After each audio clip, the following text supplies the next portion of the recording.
you look great. Not only you look great, you smell good. There's just something about you, something that's flowing and feels very at ease. Do you want to go have dinner tonight? Let's go have some dinner. I'll buy a bottle of wine. You can go for a walk and smell the flowers, and we can get to know each other. And that, my friends, is a Venus and Taurus glimpse of what's about to happen here in the next several weeks. As Venus moves into Taurus here on April 29th, Venus will be in her domicile, which means in her home, one of two homes that she has. Of course, Venus has two homes, the vacation home in Libra. But the vacation homes in Taurus, or they're just both homes, and they don't even think about a vacation because they're like permanently trying to be on a pleasure vacation all the time, especially Venus and Taurus. So I'll talk about some of the important dates here that I see for this transit. Keep it real simple with a real slideshow, and let's get to it. April 29th here at 4:31 a.m., Venus enters the sign of Taurus after going through an interesting, fascinating, and robust transit through Aries, all during eclipse season, all during a Mercury retrograde that happened in Aries, with connections to Chiron, the eclipse point, and Mercury several times in all this. And now Venus gets to shed the ruggedness, the bruises, a little bit of the pain, the caustic behavior that happens in Aries, where Venus was there proclaiming, though, what it wanted and what it needed for itself in relating in the money world, in how resources are created. But once now Venus is into Taurus, we have the ease, the language that is known, that when it comes to seeking pleasure, being comfortable, safety, and stability through the creation of resources, and what those resources, the byproduct of those things. And of course, there's love, right? The big four-letter word that pretty much runs this world. And the connection to it, money, love and money has always run this world, and the situations and the relations that have always been connected that. It's always a Venus-Mars story in the end. Isn't that romantic? Doesn't it drive you crazy? Doesn't love do wild things to you? Well, Venus in Taurus is going to bring a grounded stability where it wants to be comfortable and at ease and enjoy the good life. So let's show you something here. At April 29, 4:31 a.m. Pacific on the West Coast, we have Venus in Taurus, a fixed sign Taurus, an earth sign Taurus. Venus is receptive and sensual. Am I really going to say the word moist here? I am, because we need that moisture in the ground for things to grow at ease. There's a stability and comfort, which in one sense too, with the fixed sign of Taurus, we're talking about endurance. Let's say when it comes to money situations, the endurance needed, the stability, the consistency of Taurus, what Venus brings there, it happens steadily, but actually in a graceful way. But we have to be careful of indulgence and overindulging. Venus and Taurus, if anything, fixed signs could be stubborn, but there's a loyalty involved here, which is in a sense connected to the endurance, the loyalty to pleasure, the loyalty to creation of resources, and the bounties from those resources that are created, what blooms in the garden, and how we enjoy those blooms with ourselves and other people. Maybe the ones that you love, the ones that you care about. We're digging this transit for the most part because we need it after the last several months. We had Venus go through Pisces or Saturn.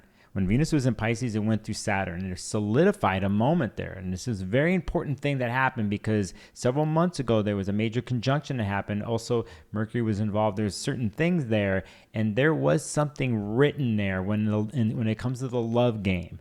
And then it went through a burning up to the surface with Venus and Aries, where certain things in relational matters needed to come to the surface, where Venus had to proclaim or learn how to speak what they wanted and what they needed for themselves in relation to themselves and in relation to the world. And here, though, we get a little bit of relief here. We get the enjoyment of what has been started back the last several months, the last two signs, Venus and Pisces, and Aries. And here we maybe get to enjoy some of the byproduct of that story. But the story is not done here, because something very important is, that happened here recently with Jupiter and Uranus and Taurus at 21 degrees, the major conjunction we had. There's something else that's been started. And at some point here in the month, which will be on May 16th, Venus and Taurus will actually hit that 21 degree point, and it's right in the middle of the transit, and I think a very important date you should mark down. Now, saying that, within less than 24 hours of Venus going into Taurus, we have a first challenge off the bat from the biggest, baddest one of them all. And that is here, Venus square Pluto in Aquarius. That happens April 30th, late 9:29 Pacific into May 1st. For those living in other time zones, it happens on May 1st. And here, Venus in Taurus is in a confrontation with Pluto. Square can be confronting. It's a challenge. The power of love, I say power of Pluto, so we're dealing with power games, power struggles, power manipulation in relationships, in love and money. Obsession happens here with Pluto. There's something here where off the bat, Venus is trying to relax in Taurus, and Pluto's coming in and saying, hey, what about this? Do you remember so many months ago? Do you remember actually last summer and fall when the Venus retrograde happened in Leo? Okay, it happened in Leo, and it's gone through several stages since then, since Venus was conjunct the Sun in the Venus retrograde. Then Venus hit Aquarius, another fixed sign earlier this year, where Venus had to walk through Pluto along with Mars in Aquarius and Mercury in Aquarius. So Venus had to walk through the Pluto gate. For those who watch my channel, you made the promises with me, you made the vows, you go back to my vows video. Here is a chapter in that story, and so Pluto challenges Venus. Now I'll tell you that this could be pretty hot, right? And so I wrote here, love money challenges, love money Venus challenge, tension must be released. And usually we look at that, we deal with tension wanting to be released when we deal with squares, basically. So saying that happens here on April 30th and May 1st, a direct challenge off the bat. Can you use the square intention to break through that relational story? And if you're a Venus in Leo or Venus in Aquarius, and you have this, or you have anything Venus in fixed signs, this particular aspect affects you. Okay, so saying that, let's move on to this. I actually, for the most part, I think this Venus transit is so well needed, considering that the day after Venus enters Taurus, the next day Mars is going to enter in Aries at the same time, and both the planets are going to be in their domiciles and where they belong at home. So it's a Venus and Mars story, okay? But we're focusing on Venus and Taurus here. We want to go to the next day here. I will show you. It's May 13th at 12:45 a.m. Pacific. Venus will sextile. Sextile is a pretty good positive aspect. It brings opportunities, and there's a connection here between Venus and Saturn and Pisces. And so we have Venus and Taurus in an earth sign, Saturn and Pisces in a water sign, and this is a continuation from the last 2 months. I mentioned earlier that Venus made a connection when it was in Pisces to Saturn, and now we're at a stage here where there's this really cool bond that is solidifying. I said a love bond with grounded possibilities. Earth and water equal growth. And so, here the sensuality that's involved, the way Venus needs the water of Saturn and Pisces to make things grow. So it's whether in resource creation, love relating, in general, it feels pretty good right here when Saturn kind of gives it some stability. And not only that, honestly, this aspect is pretty it's a wind down, feel good thing. And one sometimes could feel like enjoying the pleasures of life would be almost, is it a distraction for what one has to do, right? Is it something where it's based out of something that's not real?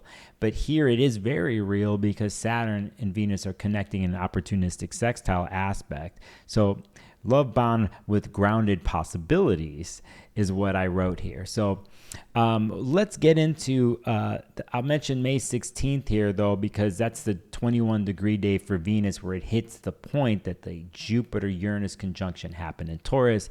And by the way, if you were wanting more insight into this because you have planets in Taurus, or you have something close to those 18, 19, 20, 21 degrees of fixed or Taurus, you can get a reading from me. I've been doing some special readings lately with people focusing on this and what happens for the rest of the year on a deeper level and also on a practical level with some steps. So you can hit that and get that info. And you can also hit the subscribe button. I'm doing my call to action. I'm taking care of my Venus here while I do this. Let's go to May 18th, where now it doesn't stop with Venus. And by the way, Venus and Taurus, here, and I'll come back to this. Venus in Taurus doesn't want to stop, actually. It wants to stop and enjoy the good things in life, but it wants to do it consistently, right? It wants to just keep going. And so we have to remember this, because sometimes, though, that could get monotonous, right? And we need a little bit of something to change it up for a fixed sign that can be focused and sometimes stubborn.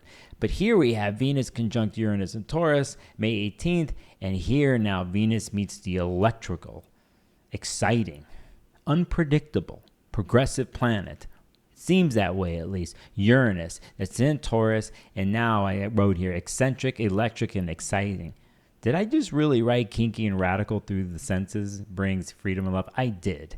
And what I'm saying here is that Venus does get a shakeup here, and I think a great way for the most part. And we welcome this. We welcome a different way of creating resources. We welcome different ways of living through our senses and the pleasures that it gives us, how we create comfort and stability, a lot of things that Venus and Taurus likes. And here Uranus brings a new way of doing it, right?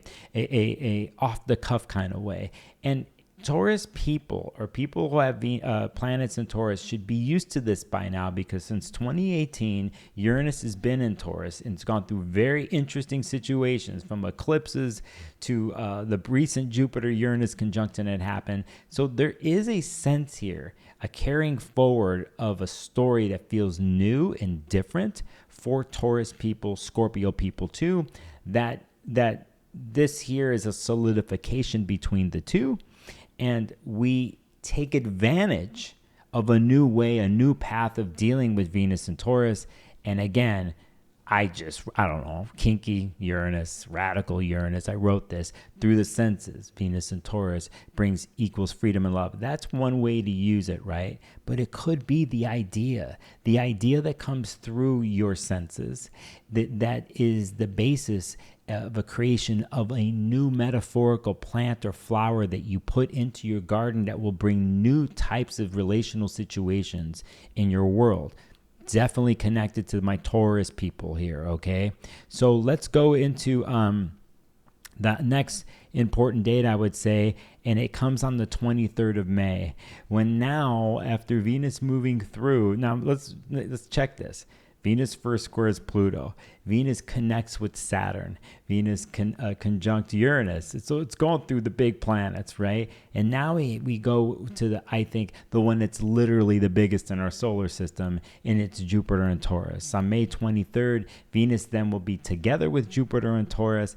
And here now is not the explosion or the unpredictability lightning bolt that Uranus brings, but Jupiter magnifies this story now.